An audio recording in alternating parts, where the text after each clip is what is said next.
اعوذ باللہ من الشیطان الرجیم بسم اللہ الرحمن الرحیم۔ 2-3 روز پہلے کسی جگہ ایک چھوٹا سا قصہ میرے پڑھنے میں آیا اور میں یہ حیران ہوا اس کو پڑھ کے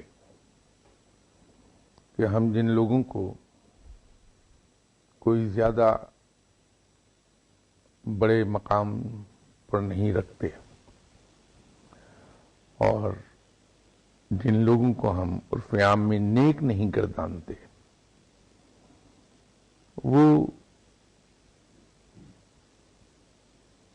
بندگی کے کس اعلیٰ مقام پر فائز ہوتے ہیں، یہ ہماری نظروں میں آنے نہیں پاتی بات۔ بہت حیرت ہوئی یہ چیز پڑھ کے، اگرچہ اس کا اینگل لکھنے کا وہ نہیں تھا بندگی اور نیکی سے متعلق، لیکن میرا ذہن اس طرف کو گیا۔ وہ قصہ یہ تھا کہ محمود غزنوی کے ایک غلام بہت مشہور ہوئے، بڑی شہرت پائی، اللہ تعالیٰ نے ان کو ایک عجیب نام عطا فرمایا، وہ تھے ایاز۔ وہ ان سے متعلق قصہ تھا۔ محمود غزنوی ایک دن دربار میں بیٹھے تھے اور انہوں نے ان کے سامنے ایک پھل پیش کیا گیا،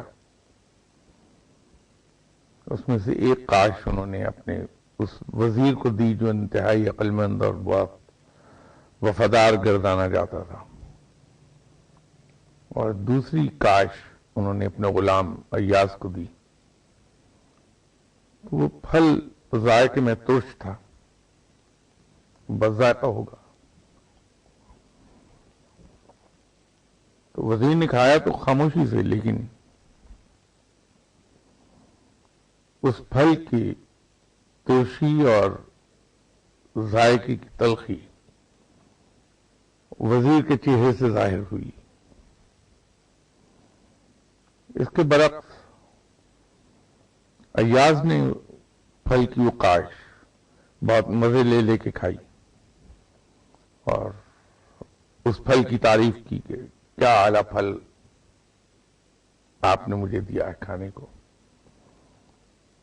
بادشاہ نے جب وزیر کے چہرے پہ اس پھل کی ذائقے کی تلخی کے اثرات دیکھے تو اس سے پوچھا کہ کیا ہوا، یہ پھل کوئی زیادہ مزے کا نہیں ہے؟ تو اس نے کہا کہ حضور یہ تو بد ذائقہ اور ترش ہے۔ تو وہ حیران ہوا کہ ایاز تو بڑی تعریف کر رہا تھا، بڑے مزے سے کھا گیا۔ تو اس نے کہا کہ تم نے یہ پھل جو کھایا تمہیں اس کا ذائقہ کیسے لگا؟ اس نے کہا صاحب بہت شیریں اور بہت مزے کا ہے۔ بادشاہ نے اس سے پوچھا کہ وزیر تو کہہ رہا ہے یہ ترش اور بد ذائقہ ہے اور تم اسے بہت مزے کا کہہ رہے ہو۔ اس نے کہا حضور بات یہ ہے کہ یہ بے شک ترش اور بد ذائقہ پھل ہے، لیکن آج تک جو جتنے آپ نے پھل دیے، کیا کیا مزے کے پھل آپ نے مجھے کھلائے ہیں، کیا کیا مزے کی نعمتیں دنیا کی مجھے آپ نے انجوائے کرائی ہیں، تو کیا ہوا اگر ایک روز آپ کے ہاتھ میں مجھے ترش اور بد ذائقہ پھل بھی کھانے کو مل گیا؟ تو یہ قصہ تو کسی اور ذہن میں تھا، لیکن میرا ذہن فوری طور پہ ادھر کو گیا کہ ہم جن لوگوں کو کسی گنتی میں نہیں لاتے کہ وہ کچھ زیادہ عبادت گزار لوگ نہیں ہوتے، کیونکہ ہمارے یہاں جیسے میں نے پہلے بھی عرض کیا کہ عبادت اور نیکی کو ہم ایک ہی سطح پر لیتے ہیں، جبکہ یہ دو مختلف چیزیں ہیں۔ عبادات سے پارسائی تو آتی ہے انسان کو، رب نہیں ملتا، لیکن نیکی سے رب ملتا ہے۔ عبادات میں انسان صرف اپنا فرض ادا کرتا ہے، اور کچھ لوگ جن کو اللہ نے توفیق عطا فرمائی وہ اپنی فرض کی ادائیگی کے تھوڑا آگے چلے جاتے ہیں اور نفلی عبادات بھی کر لیتے ہیں، لیکن نیکی کے اندر تو انسان ایثار اور قربانی کرتا ہے۔ بے شک وہ ایثار اور قربانی ایسا نہیں کہ اپنی کسی چیز میں لوگوں کو شیئر کروا لے، وہ شیئر کراتا ہے لیکن صرف ان چیزوں میں جو اللہ نے اسے عطا فرمائی ہیں، انسان کی اپنی نہیں ہے۔ رزق اللہ کا عطا کرتا ہے، تو اللہ ہی کے عطا کردہ رزق اگر وہ کچھ بہن بھائی عزیز احباب دوستوں کو لک آفٹر کر لیتا ہے تو اپنا تو نہیں ہے، اللہ کا عطا کردہ ہے، لیکن بہرحال پھر بھی اللہ کے دیے میں سے دینا بھی حوصلے کا کام ہے۔ اسی طرح اگر وہ اپنا آرام ترک کر دیتا ہے اور اپنے آرام کی قربانی کرتا ہے دوسروں کے آرام کی خاطر، ان کے کام آنے کی خاطر اپنا وقت صرف کرتا ہے دوسروں کے لیے، تو ایثار اور قربانی تو کر رہا ہے۔ یہ سب نیکی ہی کے زمرے میں آتی باتیں، لیکن بندگی کے ادنا مقام پر بھی ہم میں سے بہت کم لوگ پہنچ پاتے ہیں۔ تو میرے نزدیک بندگی کا یہ مظاہرہ بڑا اعلیٰ درجے کا تھا جو ایاز نے کیا، گرچہ اس نے وفاداری نبھائی ایک انسان کے ساتھ جو بہرحال بادشاہ ہوتے ہوئے بھی حقیر ہے اللہ کے سامنے۔ تو اگر کہیں ایسی ہی بندگی ہم رب تعالیٰ کے ساتھ نبھا لیں کہ بجائے اس ایک چیز کو یاد رکھیں جو ہمیں نہیں ملی یا جو ہم سے چھن گئی، اس کی بجائے ہم صبح سے شام تک عطا ہونے والی ہزار ہے چیزیں ان کو یاد کر لیں۔ کیا ہوا صبح جب سے ہماری آنکھ کھلی ہے اس وقت تک اللہ نے ہمارے کتنے کام کر دیے، کہاں کہاں کیا کیا ہماری ضرورت پوری کر دی، رب تعالیٰ نے کیا کیا سہولت عطا فرما دی ہمیں، کیا لوگوں کے ہاتھوں عزت عطا فرما دی۔ تو کیا ہوا اگر ایک یہاں دقت آ گئی ہمیں تھوڑی سی، یا یہ چیز ہمیں نہیں عطا ہو سکی، یا یہ چیز جو عطا کی تھی وہ چھن گئی، تو ہم شاید بندگی کے مقام پر تو نہ پہنچیں لیکن شکر گزاری کے مقام تک ضرور آ جائیں گے، اس طرح شکر گزار ہو جائیں گے۔ اور یہ شکر گزاری کا قصہ بھی عجیب ہے۔ ہم لوگ زبان سے کہہ دیتے ہیں یا اللہ تیرا شکر ہے، ایک تو ٹون ہماری ایسی ہوتی ہے کہ الفاظ اگرچہ یہی ہوتے ہیں یا اللہ تیرا شکر ہے، لیکن اس میں ایک چھپی ہوئی آواز اس سے زیادہ بلند ہوتی ہے کہ دیا کیا ہے جس کا شکر ادا کریں۔ یہ ایک عجیب سا ہمارا ہے، اور پھر اس پر دعویٰ ہمیں یہ ہوتا ہے کہ ہم تو اٹھتے بیٹھتے اللہ کا شکر ادا کرتے ہیں۔ یہ شکر گزاری نہیں ہے۔ شکر گزاری کا مقام بہت آگے ہے۔ ہم یہ کہتے ہیں کہ صاحب عزت اور ذلت اللہ کے اختیار میں ہے، زندگی اور موت اللہ کے اختیار میں ہے، اللہ جسے چاہتا ہے عزت عطا فرما دیتا ہے، جسے چاہتا ہے اس کے برعکس کر دیتا ہے، جسے چاہتا ہے وہ جتنی زندگی عطا کرنا چاہتا ہے عطا کر دیتا ہے۔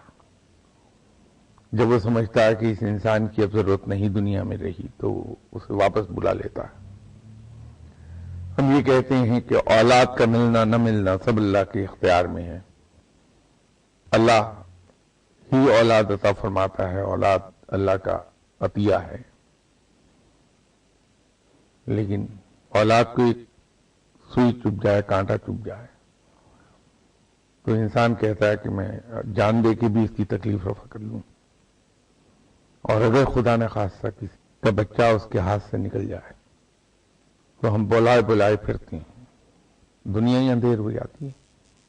اگر یہ سچ ہے کہ عزت بھی اللہ کی طرف سے ہے اور اس کے برعکس پیش آنے والی صورتحال بھی اللہ ہی کی جانب سے، زندگی بھی اللہ ہی کے ہاتھ میں ہے اور موت بھی اسی کے حکم سے، اولاد بھی اللہ ہی عطا فرماتا ہے،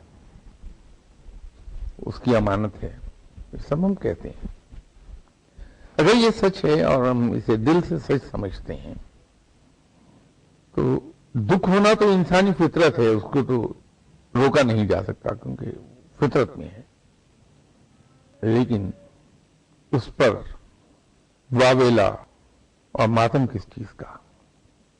اس دکھ کو ہم اگر خاموشی سے سہ لیں اور اللہ کے حضور یہ دعا کرتے رہیں کہ یا باری تعالیٰ تو ہمارا خالق ہے، کیونکہ تو نے ہمیں تخلیق کیا تو ہماری کمزوریوں سے تجھ سے زیادہ اور کون واقف ہو سکتا ہے؟ تو جانتا ہے کہ میں بہت کمزور ہوں اور دکھ پہنچنا بھی تو نے ہی میری فطرت میں رکھا ہے، تو اس کا دکھ تو ہوا کہ اولاد سے پیار بہت، لیکن اس کو سہنے کا حوصلہ بھی عطا کر دے تاکہ میں تیری طرف سے آنے والی اس مصیبت کو حوصلے سے سہ جاؤں، تیرے بندے کی حیثیت سے سہ جاؤں، تو میرے خیال میں دکھ کم ہو جائے گا۔ میں نہیں سمجھتا کہ ایک ہفتے سے زیادہ لگے گا اس دکھ سے نکل جائے گا انسان۔ اسی طرح مجھے بیٹھے بیٹھے گفتگو کے دوران حضرت علی کرم اللہ وجہہ کی ایک دعا یاد آ گئی اور میں حیران ہوں کس طرح سے یہ ذہن سے محو ہوئی۔ بہت مزے کی دعا ہے، اس کا پہلا ہی حصہ، ایک پہلا جملہ وہ کمال کا ہے، یا شاید میں سمجھتا ہوں کہ کمال کا ہے، اور وہ دعا یہ ہے کہ یا باری تعالیٰ میرے لیے اتنی ہی عزت کافی ہے کہ میں تیرا بندہ ہوں۔ یہ دعا کا ابتدائی جملہ ہے کہ یا باری تعالیٰ میرے لیے اتنی ہی عزت کافی ہے کہ میں تیرا بندہ ہوں۔ بتائیے کہ شکر گزاری اس سے بڑھ کر کیا ہوگی کہ اس سے غرض ہی نہیں ہے کہ اللہ نے کیا عطا فرمایا، کون کون سی خواہش پوری ہوئی، کیا کیا اس کی مجھ پر رحمتیں ہوئیں اور کیا کہاں میں محروم رکھا گیا، اس سے غرض ہی نہیں ہے۔ بس اسی کو کافی جان لیا کہ میں تیرے جیسے پروردگار کا بندہ ہوں، یہی عزت میرے لیے بہت ہے۔ اس کے بعد کا ایک جملہ ہے، اور بے شک میں نے تجھے ویسا ہی پایا جیسے میں نے تجھے چاہا، یہ جیسے میں نے تجھ پر گمان کیا۔ یہ میں ترجمہ کر رہا ہوں، الفاظ تھوڑے سے مختلف ہیں، عربی کے الفاظ ہیں، میں اس کو اپنی زبان میں بیان کر رہا ہوں کہ میں نے تجھے ویسا ہی پایا جیسے میں نے تجھے چاہا، اور باری تعالیٰ تو مجھے بھی ویسا ہی بنا دے جیسا تو مجھے چاہتا ہے۔ اب بتائیے، یہ بندگی کی انتہا ہے جس کو میں ٹوٹل سرنڈر کہتا ہوں، انکنڈیشنل سرنڈر۔ وہ یہ ہے کہ تم مجھے ویسا ہی بنا دے جیسا تو مجھے چاہتا ہے۔ تو اس دعا میں دو حصے، میرے نزدیک اس کے دو حصے ہیں۔ پہلا جملہ شکر گزاری پر مبنی ہے اور دوسرا حصہ بندگی پر مبنی ہے۔ لیکن اس کے بعد جب میں اپنا رویہ دیکھتا ہوں تو میں یہ تو نہیں کہتا کہ مجھے دکھ ہوتا ہے، شرم آتی ہے، کیونکہ اگر کبھی دکھ ہو یا مجھے شرم آئے تو میں اپنا رویہ بدل لوں۔ میں ابھی تک تو اتنی عمر میں بدل نہیں پایا اپنے رویے کو، کہ مجھے یہ یاد نہیں کہ رب نے آج تک مجھے کیا کیا عطا فرمایا، کیا کیا رحمتیں مجھ پہ نازل فرمائیں، کس کس مصیبت سے بچایا اس نے، کس کس مصیبت سے وہ بڑی خوبصورتی سے مجھے نکال کر لے گیا، میں نے کیا کیا گناہ نہیں کیے اور اس کو اس نے معاف کر دیا، اس سے چشم پوشی کر گیا، کبھی گرفت نہیں کی مجھ پر، یہ کبھی یاد نہیں آتا مجھے۔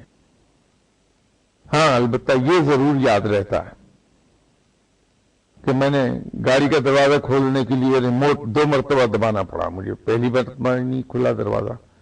اب اس کے لیے میں کسی پیر صاحب کی تلاش میں پھرتا ہوں کہ صاحب کل میں اپنی گاڑی کا دروازہ کھولنا چاہتا تھا لاک، تو ریموٹ کا بٹن مجھے 2 بار دبانا پڑ گیا، 1 بار میں نہیں کھلا دروازہ۔ اب یہی ایک میرے لیے بہت بڑا مشکل کا سبب بنا ہے۔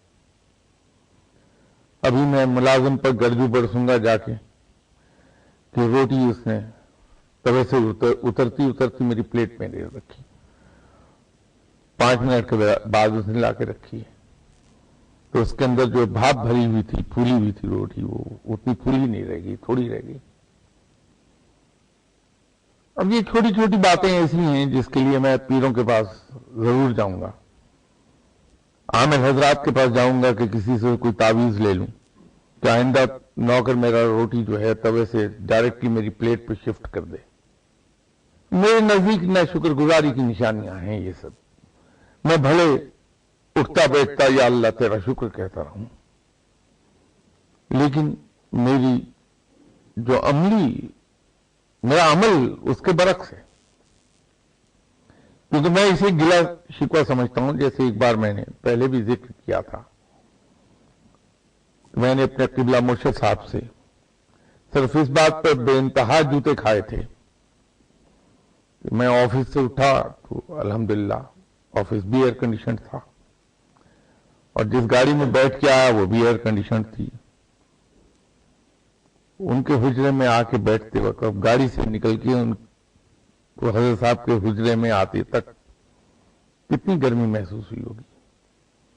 تو بیٹھتے ہوئے میں تو انگریز کے نقش قدم پر چلا کہ گفتگو کی ابتدا موسم سے کر رہا تھا، تو میری زبان سے کہیں یہ نکل گیا کہ حضور آج گرمی بہت ہے، تو اس پر جوتے پڑ گئے بے پناہ کہ تمہیں یہ حق کس نے دیا کہ تم اپنے آقا کے کسی کام پر انگلی اٹھاؤ؟ وہ مالک ہے، وہ آقا ہے، اس کا دل چاہے تو گرمی زیادہ کر دے، دل چاہے سردی زیادہ کر دے۔ تم کون ہوتے ہو یہ کہنے والے کہ گرمی آج زیادہ ہے؟ تو ہاتھ پاؤں جوڑ کے ان سے معافی مانگ کے جان چھڑائی تھی۔ اب یہ فقیروں کے یہاں بندگی اور شکر گزاری کا ایک مظہر ہے یہ بات کہ انسان کی زبان سے کیا ادا ہوتا ہے اور وہ سمجھتا کیا ہے، اس کا عمل کیا ہے۔ تو جب انسان رب تعالیٰ کو اپنا آقا مان لے، اور میں نے اسی زمین میں شاید آپ کو حضرت مشہور ولی اللہ گزرے ہیں ابو ادھم، جن کے بارے میں ہماری کلاس 9 کی پورٹس کی ٹیکسٹ بک میں ایک نظم ہوا کرتی تھی، انہی کا ذکر ہو کہ ان کے ایک عقیدت مند ایک بار ان کے لیے غلام لے آئے تھے کہ حضرت ابو بن ادھم کو اپنا کام کرنے میں دقت پیش آتی ہے اور پھر ان کے معاملات ہیں اس میں حرج ہوتا ہے۔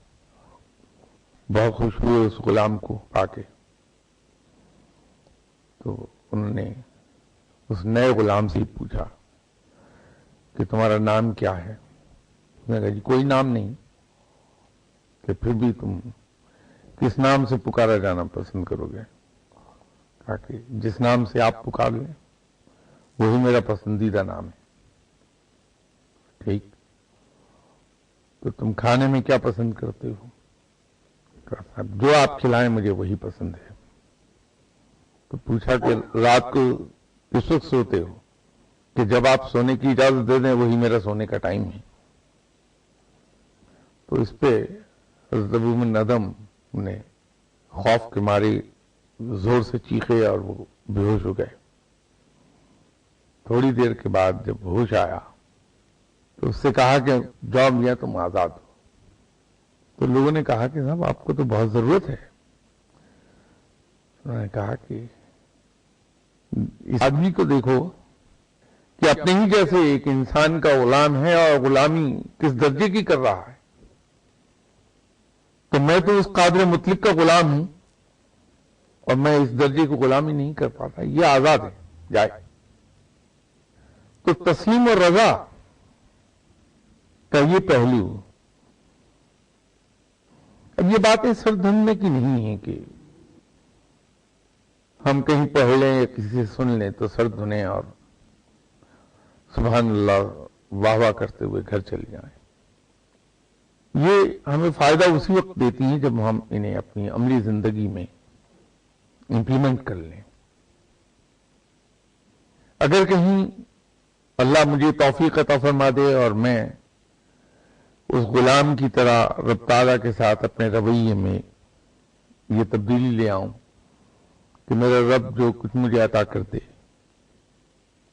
میں اسے ہنسی خوشی تسلیم کروں، ماتھے پہ بل ڈال کے نہیں، ہنسی خوشی یہ سمجھتے ہوئے کہ میرے آقا کی عطا کردہ نعمت ہے تو میرے لیے باعث عزت و تکریم ہے کہ میرے رب نے یہ مجھے عطا فرمائی، چاہے وہ مصیبت ہی کیوں نہ ہو.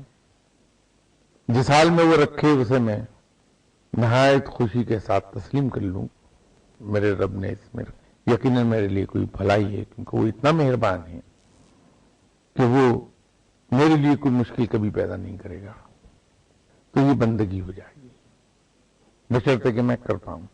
اس لیے جب شکر اور صبر کا ذکر ہو رہا تھا یہاں تو میں نے صبر کے بارے میں بہت سے اولیاء کرام نے جو تعریف کی ہے وہ عرض کی تھی، اور اس کے بعد سب سے آخر پر یہ عرض کیا تھا کہ میرے نزدیک صبر وہ مقام ہے جہاں نعمت اور مصیبت کے درمیان فرق ختم ہو جائے، جہاں نعمت ملنے پہ بھی انسان شکر ادا کرتا ہے اور رب تعالیٰ کی طرف سے خدا نخواستہ کوئی مشکل آ جانے پہ بھی شکر ادا کرتا ہے. وہ مقام صبر ہے. اگلی اتوار انشاءاللہ بشرط زندگی ہم تصوف کی ٹرمنالوجی پہ گفتگو شروع کریں گے. یہ میں نے وعدہ کیا تھا کہ اب تصوف کے بارے میں گفتگو شروع ہو جائے گی تو انشاءاللہ اگلی اتوار سے اس پہ گفتگو کریں گے. اگر کوئی صاحب کوئی سوال کرنا چاہتے ہیں تو. دیکھیے انسان کو اس کی راہ سے دو ہی چیزیں ہٹا سکتی ہیں، سزا یا تکلیف کا خوف یا پھر لالچ. کسی انسان کو اگر ہم یہ کہیں کہ اس مظلوم کی تم حمایت نہ کرو ورنہ تم اپنی جان سے ہاتھ دھو بیٹھو گے، تو اگر وہ کمزور ہے تو وہ پھر پیچھے ہٹ جائے گا کہ میں کسی کے لیے اپنی جان کیوں دوں. یا یہ ہو سکتا ہے کہ ہم اس کو یہ کہہ دیں کہ تم اس مظلوم کی حمایت سے ہاتھ اٹھا لو تو ہم تمہیں اس کے بدلے میں یہ ایک چیز دے دیں گے، تو اس لالچ میں وہ پیچھے ہٹ جائے. اسی طرح وہ چیزیں جو رب تعالیٰ کی پسندیدہ ہیں یا وہ رویے جو رب تعالیٰ کے پسندیدہ ہیں ان سے ہمیں دو ہی باتیں ہٹا پائیں گی. جیسے ہم سب کو پتا ہے کہ رشوت لینے اور دینے والا جہنم ہی ہے، جہنم میں جائے گا، تو اس کے باوجود ہم سیدھی راہ سے ہٹ جاتے ہیں. تو اسی طرح یہ ترغیبات جو ہیں اگر ہمارا ایمان کمزور ہے اور اس میں پختگی نہیں ہے، ہمارے کنوکشن میں پختگی نہیں، تو پھر ترغیبات ہمیں بہت آسانی سے سیدھی راہ سے ہٹا لیں گی.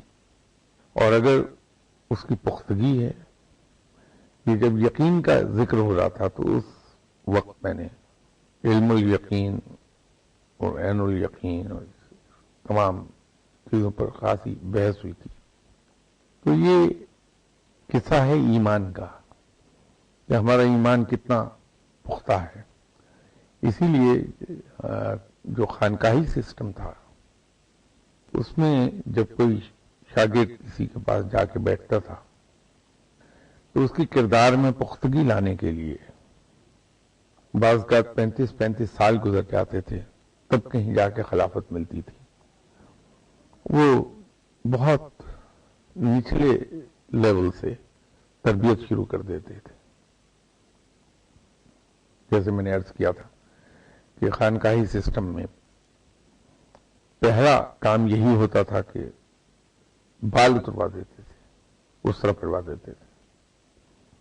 اب یہ پہلا جھٹکا ہے انسان کو کہ اس کی ظاہری خوبصورتی کو ختم کر کے اسے مذاق کا نشانہ بنوا دیا جائے لوگوں کا۔ پھر اس سے اگلے مقام پر یہ ہوتا تھا کہ جہاں آنے والے جوتے اتارتے ہیں وہاں بٹھا دیا جاتا تھا کہ یہاں جوتے سیدھے کرو، اور ہر آنے والے کے جوتے، اس زمانے میں پیدل چلتے تھے لوگ تو مٹی ہوتی تھی جوتوں پر کہ ان کو صاف کر کے رکھو سب کے جوتوں کو۔ ہمارے معاشرے میں یہ حقیر ترین خدمت جانی جاتی ہے، بہت حقارت سے دیکھا جاتا ہے اس خدمت کو، تو وہاں اس کا نفس کچلا جاتا تھا۔ تو یہ یوں اس کی ٹریننگ شروع ہوتی تھی۔ پھر یہ جو لالچ اور بھوک کے ہاتھوں تنگ آ کے حکم عدولی ہے، چاہے وہ انسان کی ہو یا رب کی ہو، اس کا بندوبست یہ کیا جاتا تھا کہ اسے کہا جاتا تھا تم لنگر تقسیم کرو، لیکن خود سب سے بعد میں اگر بچے گا تو کھاؤ گے ورنہ نہیں۔ تو وہ عادت ہوتی تھی کہ اب مرشد نے چونکہ کہہ دیا کہ میں نے ہاتھ نہیں لگانا لنگر کے سامان کو وقت کہ سب نہ بھگت جائیں، تو اگر بچ جائے گا تو میں کھاؤں گا ورنہ نہیں۔ تو درمیان میں یہ نہیں کہ آنکھ بچا کے کھا لیا۔ تو یہ ترغیبات جو ہیں، لالچ ہے، اس کے خلاف ڈھال یوں بنتی تھی وہاں۔ تو یہ اگر تربیت انسان کی ٹھیک ہوئی بھی ہو اور کنوکشن پیدا ہوا ہو تو پھر الحمدللہ انسان محفوظ رہ جاتا ہے ان چیزوں سے۔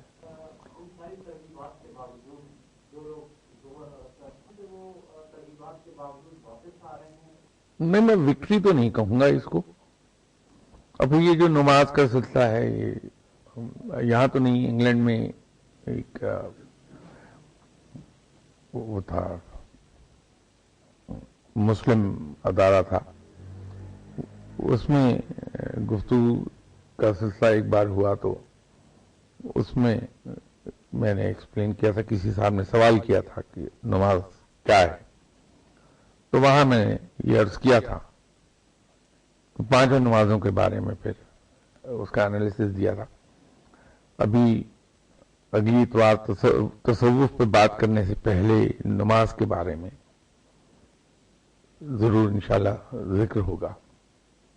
وہ وکٹری تو نہیں میں کہہ سکتا، لیکن ایک طرح سے یہ انسان کی بیٹری چارج ہوتی ہے۔ ہم میں سے بہت کم لوگوں نے اس پہ غور کیا ہوگا کہ فجر کی 4 رکعت ہیں، 2 سنت اور 2 فرض، ظہر میں 12 رکعت، عصر میں 4 ہیں، مغرب میں 7 ہیں،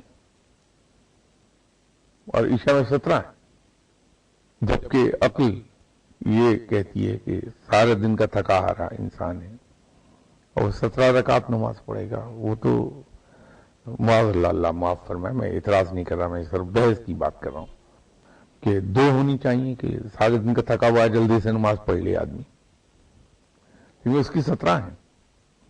تو اس پہ کبھی غور کیا کہ ایسا کیوں ہے، جبکہ صبح انسان فریش اٹھتا ہے رات بھر کی نیند سے، اس میں صرف 4 ہیں۔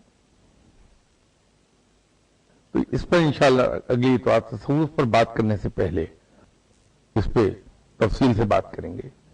تو وہ بیٹری چارج ہوتی ہے انسان کی، جو ظہر، عصر اور مغرب کا ذکر آپ نے کیا۔ وکٹری نہیں میں کہتا، نہیں وہ ٹیمپرری وکٹری ہے ہی نہیں، نہ ٹیمپرری نہ پرماننٹ۔ وہ یہ کہیے کہ بیٹری چارج ہو جاتی ہے۔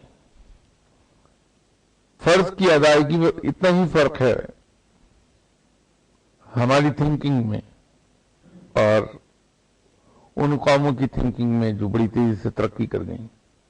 ہمارے یہاں جو ملازم اپنی ڈیوٹی کو 80% پورا کر لے، ہم کہتے ہیں کہ بہت ایفیشینٹ امپلائی ہے، اور اس کی ACR میں ہم لکھتے ہیں فٹ فار فردر پروموشن۔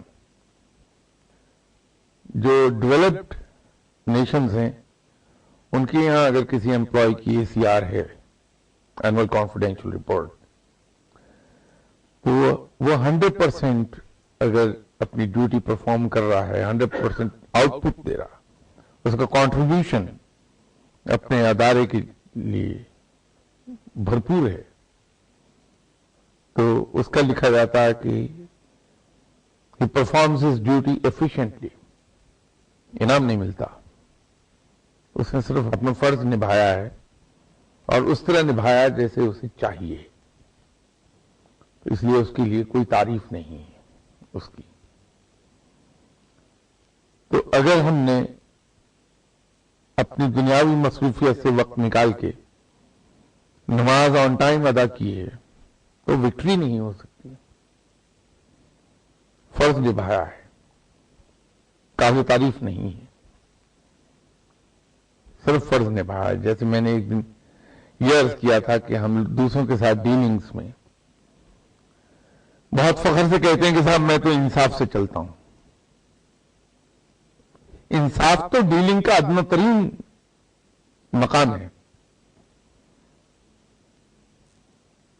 وہ کوئی قابل فخر چیز نہیں۔ ہاں، اگر میری ڈیلنگ قربانی پہ مبنی ہے تو پھر اس کے لیے تعریف ہونی چاہیے، لیکن صرف اپنی ڈیلنگز میں انصاف پر چلنا، وہ تو I am required to do that, this is the minimum my رب ایکسپیکٹس آؤٹ آف می، تو اس پر تعریف کاہے کی؟ ہاں، قربانی ہے، اگر میرے رویے میں قربانی ہے، ایثار ہے، تو ایک بات ہے۔ تو نماز اگر فرض نماز میں نے ادا کی، فرض تو کہلاتے ہی اس لیے ہے کہ وہ ہم پہ فرض ہے۔ ہم بددیانتی سے بچے ہیں، اپنا فرض ادا کر کے دیانتداری سے کام نہیں لیا ہے، سب بددیانتی سے بچے ہیں۔ تو اس پہ تفصیل سے انشاءاللہ اگلی اتوار گفتگو کریں گے۔ ذرا مجھے یاد دلا دیجیے گا جو ہی گفتگو ہو، تو پھر یہ نماز کے سلسلے میں ذکر کریں گے۔